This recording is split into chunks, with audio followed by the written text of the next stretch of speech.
Bilang founder po ng Akbayan at kinampanya no itong impeachment, ano po ang basa nyo sa desisyon ng Korte Suprema?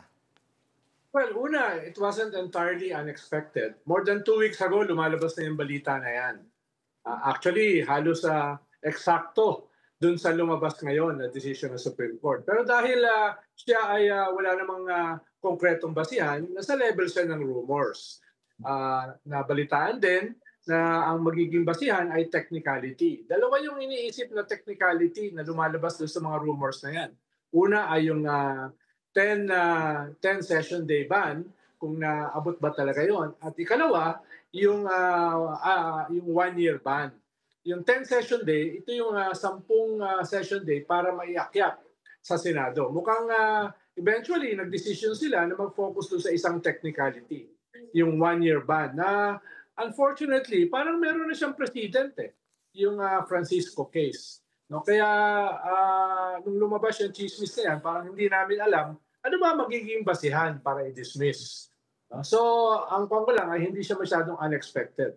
Actually, mismo yung dami ng boboto kasama doon sa chismis. Mismo yung sino yung ponente ay kasama doon sa chismis. At hindi lang ganun ka-eksakto kung ano yung gagamitin na technical basis. Kaya yung Akbayan today, nag-file ng intervention sa Supreme Court para sabihin na dapat i-dismiss yung final ni Vice President Sara, yung petition niya to dismiss itong impeachment na ito. Final niya yata yan last February.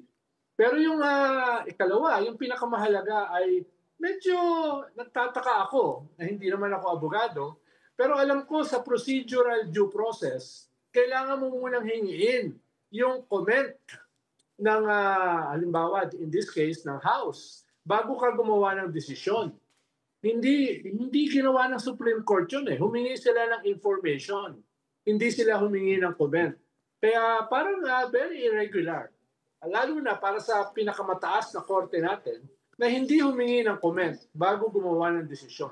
Mukhang may hinahabol sila na schedule. Hindi ko dahil sa Lunes ay magkakaroon ng SONA.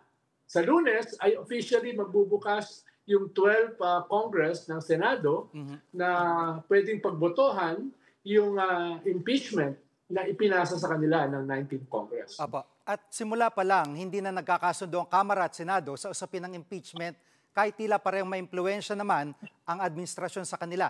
Bakit po kaya ito nangyari? Well, siguro ay mas malaki yung bloke ng mga Duterte senators sa loob ng Senado kesa doon sa House o sa Congress. Dahil nagsimula pa lang ito doon sa nung na-file yung impeachment sa Senado, na-delay na ng husto. Na-delay na ng mahigit 4 na buwan. Kaya mukhang yung Senate President ay binabalanse yung kanyang mga miyembro sa Senado. Ayaw niyang ma-offend yung mga ayaw sa impeachment. Kaya na-delay. Yung simpleng salitang forthwith ay binigyan pa ng ibang definisyon na hindi naman daw ibig sabihin nun na ngayon din or immediately. No? Kaya yun siguro yung pinakamahalagang bahagi nitong conflict na ito. Na yung Senate may binabalanse sa kanyang mga miyembro.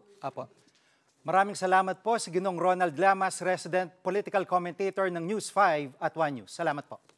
Mga kapatid, Jig Manikad po, pagdating sa mahalagang balita sa loob at labas ng bansa, dapat una sa lahat, mag-follow at mag-subscribe na sa social media pages ng News 5.